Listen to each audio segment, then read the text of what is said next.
Hello, what's up mga Lodi? Ayan, tapos na po kami, maglalagay na lang po kami ng tech screw.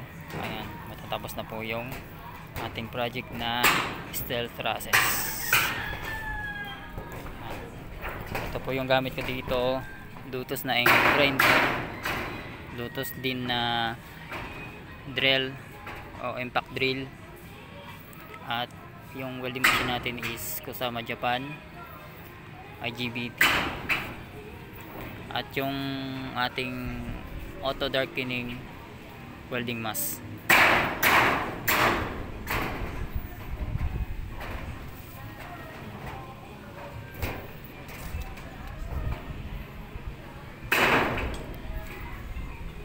Para madaling barenahan, ang ginawa namin is meron kaming concrete nail.